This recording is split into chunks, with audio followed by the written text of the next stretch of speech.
Assalamualaikum warahmatullahi wabarakatuh. Yang terhormat Ibu Syarifah Ida Farida, SEMM, selaku dosen Manajemen Operasi dan Produksi. Izinkan kami untuk mempresentasikan hasil PowerPoint kami dari kelompok 10 dengan judul Mengelola Kualitas dan Perkembangannya. Sebelum kita memulai presentasi, saya akan memperkenalkan anggota saya terlebih dahulu. Yang pertama ada Syahla Asila Halim, dan yang kedua ada Naina Zulfa Firdaus. Pengertian mengelola kualitas dan perkembangannya. Mengelola kualitas dan perkembangannya adalah proses sistematis untuk memastikan produk dan layanan memenuhi standar yang ditetapkan serta tetap relevan di pasar. Pengelolaan kualitas fokus pada pemenuhan harapan pelanggan, efisiensi, dan perbaikan berkelanjutan dengan dimensi kualitas seperti kinerja, keandalan, daya tahan, dan estetika. Sementara itu, pengelolaan perkembangan mencakup adaptasi terhadap perubahan pasar, teknologi, dan inovasi untuk menjaga daya saing dan pertumbuhan jangka panjang. Keduanya harus dikelola secara terintegrasi untuk mencapai keunggulan kompetitif dan keberhasilan jangka panjang. Karakteristik mengelola kualitas dan perkembangannya. Adapun karakteristik dari produk yang diinginkan oleh konsumen pada umumnya dapat berupa keadaan dan keindahan bentuk dari produk, sehingga secara singkat kualitas dapat didefinisikan sebagai kepuasan dalam pemakaian produk yang mencakup 5 aspek. Yang pertama ada quality of product atau kualitas produk atau jasa. Yang kedua quality of cost, kualitas dari biaya. Yang ketiga, quality of delivery, kualitas dari pengiriman produk. Yang keempat, quality of safety atau kualitas keamanan.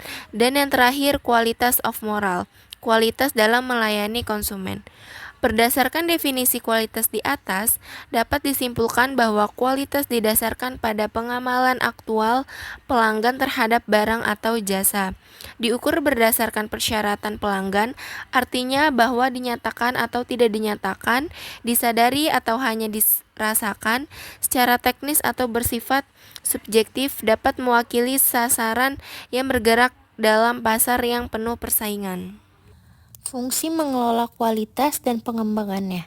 Yang pertama, meningkatkan kepuasan pelanggan. Yang kedua, meningkatkan efisiensi operasional. Yang ketiga, membangun reputasi dan kepercayaan. Yang keempat, meningkatkan daya saing dan keunggulan kompetitif. Yang kelima, meningkatkan performa produk. Yang terakhir, mengembangkan produk. Selanjutnya ada strategi dalam mengelola kualitas dan perkembangannya.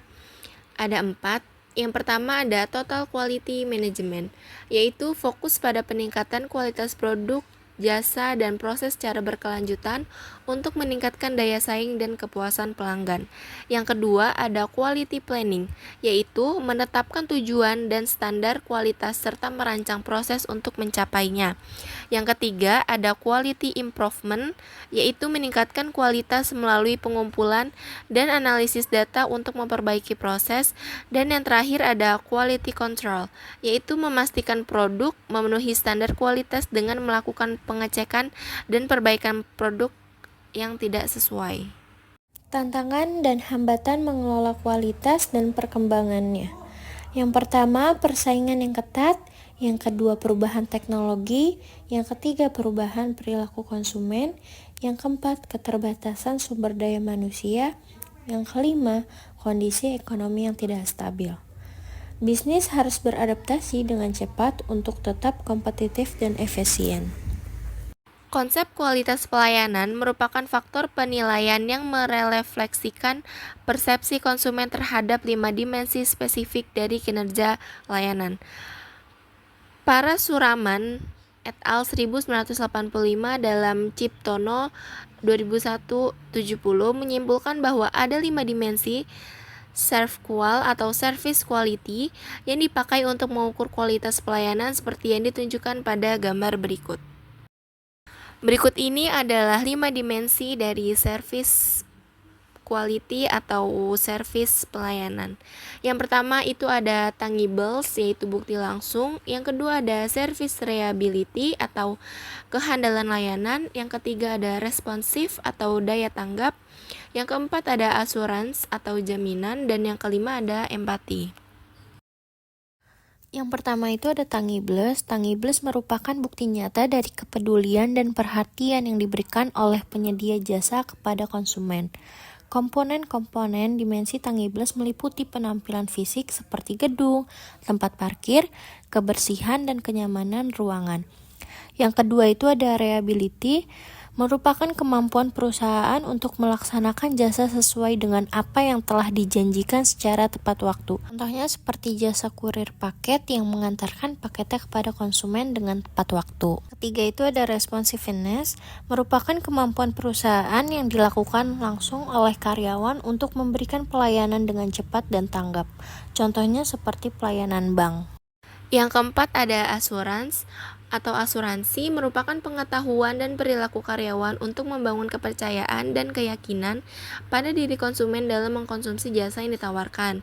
Jadi, komponen dari dimensi ini terdiri dari kompetisi karyawan yang meliputi keterampilan, pengetahuan yang dimiliki karyawan untuk melakukan pelayanan, dan kredibilitas perusahaan yang meliputi hal-hal yang berhubungan dengan kepercayaan konsumen kepada perusahaan, seperti reputasi perusahaan, prestasi, dan yang lain-lain. Dan yang kelima ada empati, merupakan kemampuan perusahaan yang dilakukan langsung oleh karyawan untuk memberikan perhatian kepada konsumen secara individu. Contohnya karyawan hotel yang memberikan pelayanan tambahan kepada konsumennya dengan membawakan barang atau menuntun anak kecil.